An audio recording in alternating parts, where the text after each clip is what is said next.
और बड़ी खबर हम आपको बता दें, दिल्ली में अनाज मंडी में आग से अब तक 32 लोगों की मौत की खबर सामने आ रही है। आग से हड़कंप, और जो आंकड़ा पहले 10-12 नजर आ रहा था, यह आंकड़ा उससे कई ज्यादा बड़ा है। 32 लोगों की अब तक मौत हो चुकी है। और आपको बता दें, जो अभी स्थिति नजर आ रही है उसको देखकर ऐसा लग रहा है कि यह आंकड़ा और भी बढ़ सकता है। कंधों से निकाल के इनिशियल पोजीशन में लेके बाहर आए, फिर उनको गाड़ियों में भेजा है। तो सबसे बड़ा प्रॉब्लम यही था, कंजस्टेड एरिया था और मटेरियल जो था इसमें बहुत ज़्यादा कागज गत्ता, ये मुझे लगता कार्डबोर्ड वगैरह बनाते थे, कुछ बॉक्स बनाते थे, तो वो सब जलने वाला है, सब में धुआं होता, उसी वजह से ये जो है कितने लोग काम कर रहे थे के अंदर। हाँ देखिए, मुझे नहीं लगता इस टाइम में कोई काम कर रहा होगा, क्योंकि ये उनका मुझे लगता है जैसे फैक्ट्री का हम घर है, वहीं बनाते थे वहीं सोते थे, ऐसे था। क्योंकि एक रूम में 20 मिले हैं। टोटल करीब हमने 150 आदमी डिप्लॉय कर दिए हैं इसमें, और 35 के करीब फायर टेंडर इसमें लगाए हुए हैं। सर ये 3 घर थे, उन तीनों घर इंटरकनेक्टेड थे एक दूसरे से, और अंदर यहाँ पर जो है फैक्ट्री का काम वो एक ही है। ये सभी मुझे लगता है, मैंने इसमें भी वो देखा नहीं ठीक से, पर ये कनेक्टेड तो नीचे से ऊपर तक आसपास से मिले ही हुए हैं। आप देख ही रहे हैं, सारी छतें बिल्डिंग टू बिल्डिंग मिली हुई है। तो ये मरने वालों की संख्या के बारे में पता चल पाया है? किसके बारे में? आग की कितने लोगों की? नहीं, ये हॉस्पिटल बताएगा, आग का कारण अभी नहीं पता चल पाया। तो देखा आपने जिस तरह से यहाँ पर प्रशासनिक टीम मौके पर मौजूद है, फायर ब्रिगेड का अमला लगातार मौके पर मौजूद रहकर स्थिति को सामान्य करने की कोशिश कर रहा है। सूरज अरोड़ा हमारे सहयोगी सीधे इसी घटनास्थल से हमारे साथ में जुड़े। सूरज, अभी किस तरह के हालात हैं? क्योंकि जो मौत का आंकड़ा है वो वाकई में हैरान कर देता है। 32 लोगों की मौत की खबर सामने आ रही है। बिल्कुल नैना, हैरान और परेशान कर देने वाला है। तस्वीरें हम आपको दिखा दें कि इस वक्त स्थिति किस तरह की है। इलाके की संकरा इलाका है, और अभी भी जो दिल्ली पुलिस के ऑफिशियल कहें या दमकल विभाग के, वो तमाम पूरे इलाके का जो सघन सर ऑपरेशन है वो इस वक्त चल रहा है। क्योंकि हालात यहाँ पर इतने आसान नहीं, जिस तरह से स्थिति सामने आई थी।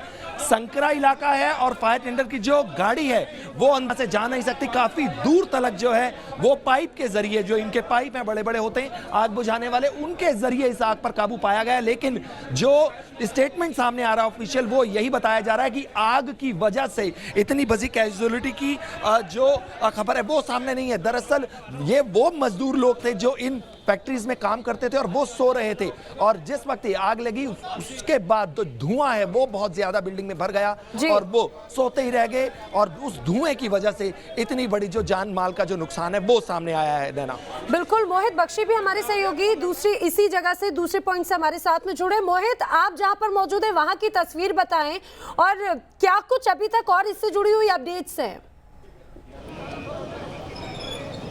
देखिए, सूरज हमारे से थोड़ा अंदर है, अंदर वाली जगह है, हम बाहर हैं। हम आपको दिखा सकते हैं कि एम्बुलेंस कैसे खड़ी है, यहाँ पर लगातार लाइन लगा के खड़ी हैं। और यही हाल कमोबेश जो है दिल्ली फायर सर्विस के जो ये फायर की गाड़ियाँ हैं इनका है। स्थिति जो है वो इसलिए खराब होती जा रही है क्योंकि कैजुअलिटी का जो आंकड़ा है नैना, वो बहुत ज़्यादा बढ़ता जा रहा है। अभी तक जो खबर थी वो 25 की थी, अब नंबर जो है वो 32 बताया जा रहा है। और आप देख सकते हैं, स्थिति देख सकते हैं, ये सारी खबरें जो हैं वो अस्पताल के हवाले से आ रही हैं, लेकिन आप यहाँ स्थिति देख सकते हैं कि कैसी स्थिति है। अभी भी एम्बुलेंस अंदर लगी हुई है, सारा प्रशासन जो है वो अंदर है इस वक्त, और कोशिश ये कर रहा है कि जो लोग भी, अगर दो तीन लोग बताया जा रहा है कि अभी अंदर फंसे हुए हैं, उनको बाहर निकाला जाए। हालांकि फायर ऑफिसर यही कह रहे हैं कि ये अभी तक का सबसे बड़ा रेस्क्यू ऑपरेशन है, यानी कि 50 लोग अभी तक जो रेस्क्यू किए गए हैं, उसके बाद भी स्थिति जो है वो अभी ठीक नहीं है। और समझने की बात है कि इतना सकरा इलाका है जहां पर फैक्ट्री, इतनी बड़ी फैक्ट्री चल रही थी, इतने ज़्यादा लोग रह रहे थे, और ज़्यादातर इनमें से मजदूर हैं।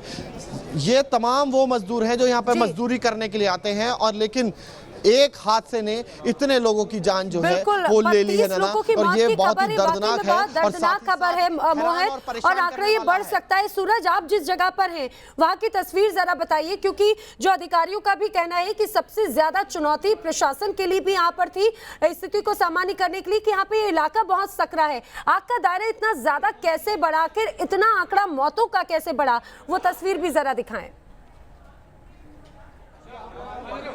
बिल्कुल, सबसे विमर्श का विषय यही है। तस्वीरें एक बार आपको दिखाएं ताकि उससे जो अंदाजा है वो बहुत ज्यादा लगाया जा सकते हैं। हाइट पे थोड़ा सा मैं अपने वीडियो जर्नलिस्ट से कहूंगा कि दूर तलक की जो तस्वीर है वो सामने आ सके, क्योंकि यहां पर रेजिडेंशियल एरिया है। ये कहने को अनाज मंडी है, लेकिन अगर आप भीतर नजर डालेंगे तो छोटी मोटी दुकानें जरूर दिखाई दे जाएंगी, लेकिन रेजिडेंशियल ज्यादातर एरिया है।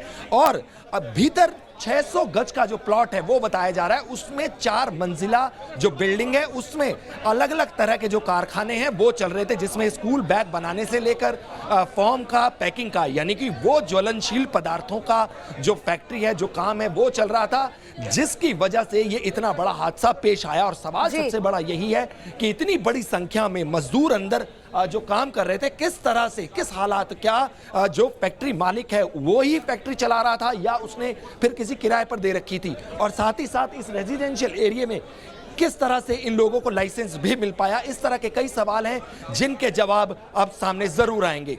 बिल्कुल, कई ढेर सारे सवाल है मोहित। जिस तरह से हादसा हुआ उसको लेकर आप दोनों ही बने रहिए। मोहित और सूरज हमारे साथ में पल पल की वहां की तस्वीर हमें दिखा रखे हैं, लेकिन आपको बता दें इस अग्निकांड में अभी तक 32 लोगों की मौत की खबर है, और जो अभी हालात नजर आ रखे हैं, मौत का ये आंकड़ा और बढ़ सकता है, क्योंकि जो अब तक 52 लोगों को सुरक्षित बाहर निकाला गया है, और अभी भी कई लोग ऐसे हैं जो फंसे हुए हैं, उनका भी रेस्क्यू जारी है। बड़ी खबर पे बने हुए हैं, रुक रहे कुछ ही पलों के लिए।